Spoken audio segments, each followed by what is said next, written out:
Luke Hilton for the Björn Baker stable. The Invitation, a couple of runners. Steffi Magnetica, top weight with 59.5. It's won $6 million in 2 Group 1s.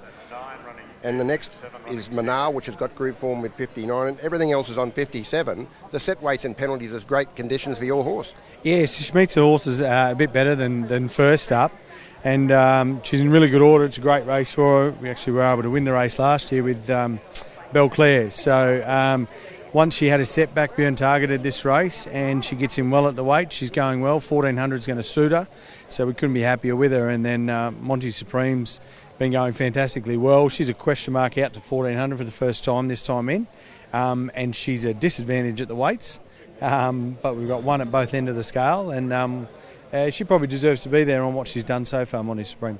I guess that's the way it is, but the thing with Monty Supreme is it's a horse on the rise, and you want to find out how good it is. Yeah, absolutely. It's a $2 million race. It's worth going around. Owner was keen when she got an invite to run, so yeah, look, we've been over the moon with her preparation. She galloped really well during the week, so she seems to be holding her form. As I said, the 1400 is a question mark with her, whereas Steffi, it's a perfect distance for her on Saturday. And the 3-year-old filly within the law going around in the Spring Champion Stakes ran in the King Charles last week, and you've decided to back her up. That wouldn't be a decision you take lightly. No, not at all, and it was planned from Björn from the start to run in the King Charles and back up with the vision to back up into this race. He didn't want to go 3 weeks into a Spring Champion, so he wanted to give her the run. We thought she acquitted herself really well. She was in sort of midfield there and was hitting the line hard. I think she's crying out for 2,000, and she's got another horrible gate which she can just draw, but she's in great order. We're pleased with her, and we think she's come through really well. Jason had a sit on her this morning, said she's bouncing, so we're pleased to go there, and hopefully she can run well and potentially look at an Oaks after that. Nash Rula, some tremendous rides on Saturday in the Craven Plate. One of your favourites, Lindemann, for the Waller stable. He's raced 34 times for 7 wins, 7 seconds and a third. I counted them up. You've ridden him 13 times for 4 of those wins. You know each other well. Yeah, we're building a great reputation together, I guess, and rapport together. And look, he's a horse I've always loved. I won him as an early 3-year-old and sort of went on and won the Rosehill Guineas on him.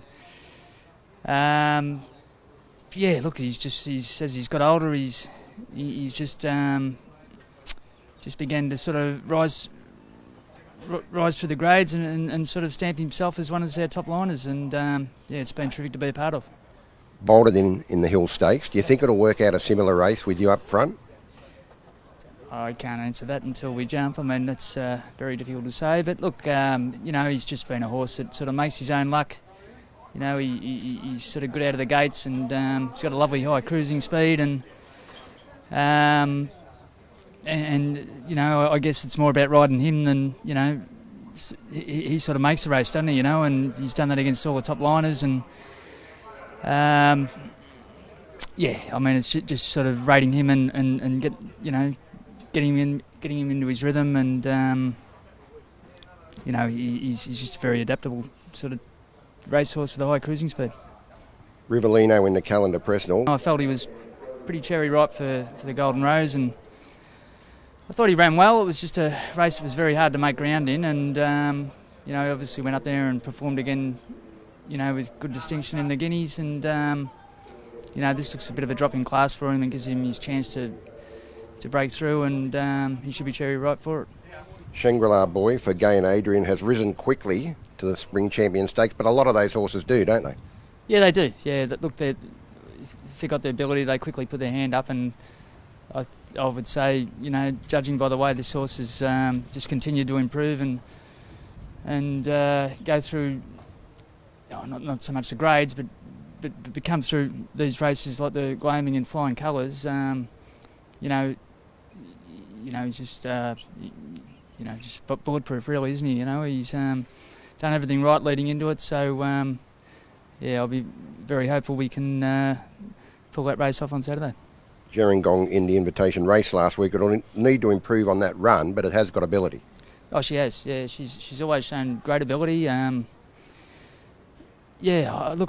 think she sort of just had a few little chinks in her armour, which I'm sure Gay and Adrian will gradually iron out. I don't think we've seen the best of her yet, so hopefully Saturday she can really put her hand up and show what she's made of. And in the 5 Diamonds Prelude, it's Rise at Dawn for the Hayes brothers. Last start second in the Group 2 Shannon. It's a big chance in that race. Yeah, absolutely. Yeah, well placed. It's a lovely race for him. He's been very competitive whenever they've brought him up here, and yeah, look, on Saturday I think he's drawn 7, and you know, he'll afford himself every possible chance somewhere on the speed, and he always gives a good kick. So another one I'm really looking forward to riding. Rob Archibald in the Craven Plate. I hope I get this name right. Darjon. What do you think of the chances? Yeah, I'm really happy with him. First up run was good. He just ran out a little bit of room late, but I think he'll take good benefit from that run, and he's got a nice draw, sets up well for him, and he's a horse that makes his own luck generally on speed. So we think he's going really well, and I think he can run well. The Spring Champion Stakes is always an interesting race where you get a lot of horses that have only had a few starts, and one of them pops up, you know, better than expected even. And you've got Southern Prince in there winning a maiden and a Class 1 at Kembla. You obviously expect it can rise. Yeah, he's a horse we've always liked. He's taken a little while for the penny to drop, but I think these 2 runs under his belt at Kembla we've given him a lot of confidence, and he naturally feels like getting out to the 2000 is going to be no problem. So we like him. He's got a bit of X factor about him. It's a big ask, obviously going from Class 1 company up to Group 1 company, but again, I think he's a really nice horse, and I think he can run a big race. And in the 5 Diamonds Prelude, Port Lockroy, one of your stable favourites, running 3 very tough races this time in. Can he find his best form? Yeah, he's a little bit below par his first couple of runs, so hopefully he can bounce back. We've also got him in at Melbourne at Moonee Valley, so we'll decide between the 2. But look, on his best form, he can run a big race. Neil Payne for Gay and Adrian in the Spring Champion Stakes. Shangri-La Boy won a super maiden at Rosehill, then won the Group 3 Glaming. That's a horse on the up. Sure is. He's improved every start. He won, the Glaming over 1800. Now he steps to a 2000. He's drawn a nice cosy barrier where, you know, Nash will just kick up, and I would most probably think that he would lead. Look, on his work, he's improved since the Glaming, so he's got to be very hard to beat. You know, I know he's getting there quick. You know, this is only his 4th run this time in and into a Group 1, the Champion Stakes, but he's a horse that's really on the up, and he's a nice horse. Champagne Hero is there as well. Any chance? Yeah, my word he is. He'll appreciate the 2,000 metres. He's drawn a bit sticky, but I would think, you know, he'll be up in the first 3 or 4, and like he'll just keep on, you know, whacking away to the line. He's probably Shangri-La's our number 1 seed, but he's not far away from Shangri-La. Gerringong was disappointing in the Silver Eagle, but can she improve in the Invitation?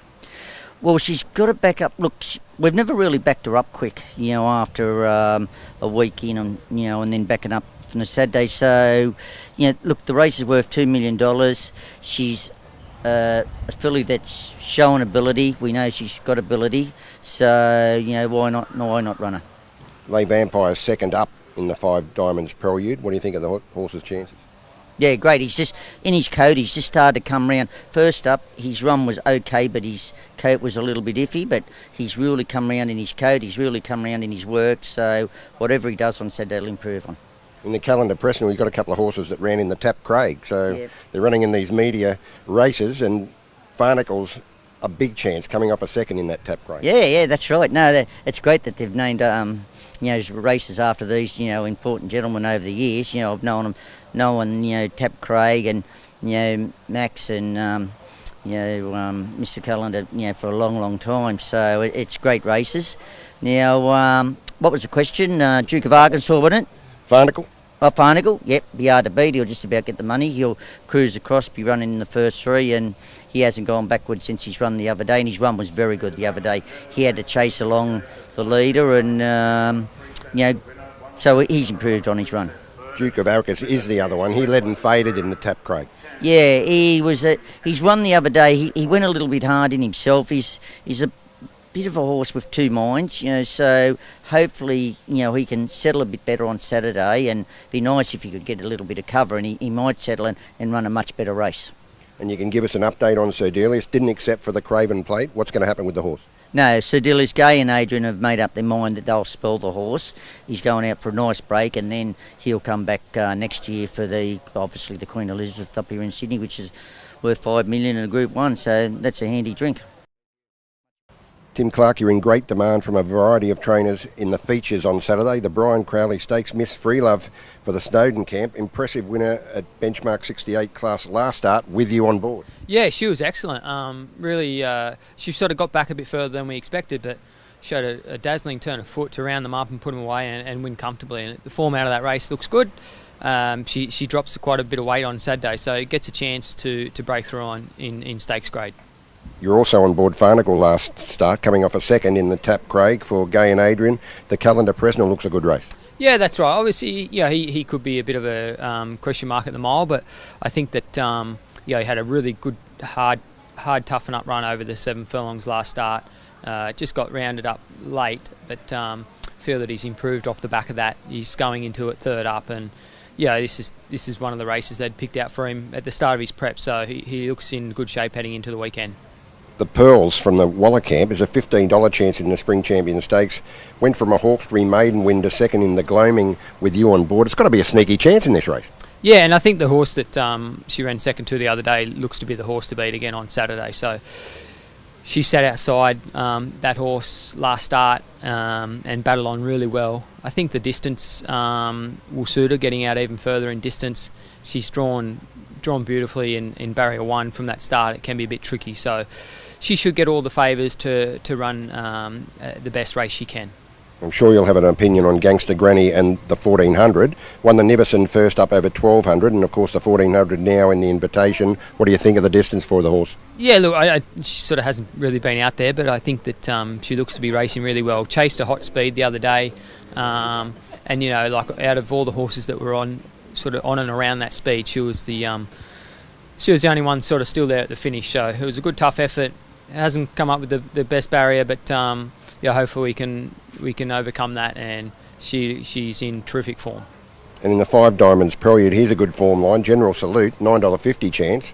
Last 2 runs, second to Autumn Glow, third behind Headley Grange and Gringotts. Yeah, and a little bit unlucky last start. He drew really wide, ended up getting a good run and found a little bit of traffic. And I think if he had had a bit more clear air, I think he would have really tested them 2 horses that beat him home as well. So he's drawn awkward again, but he's racing in such good form and really deserves a win. And hopefully on Saturday, just get a few more breaks and can break through for this preparation. John O'Shea in the Invitation, more territories, third up from a spell, made a lot of ground up in the Niverson over the 1200, so the 1400 looks good? Yeah, no, she's got a good record of 1400 at Randwick. She won first time out last prep and then ran really unlucky, placed second in the JB Cup, so got an ordinary gate, but probably ridden better when she's quiet anyway, so we're looking forward to the day. Maison Louis in the Craven Plate, the Queensland Derby winner, appreciated getting out beyond a mile in his second start this prep in the Hill Stakes. Yeah, we just haven't decided whether we're going to run. He's got we've got a race picked out for him next week, and they give him a bit of a penalty for running a placing the other day, so we're probably just going to wait and see how it pans out and give some consideration, because we'd probably prefer to just run him in the Rosehill Gold Cup.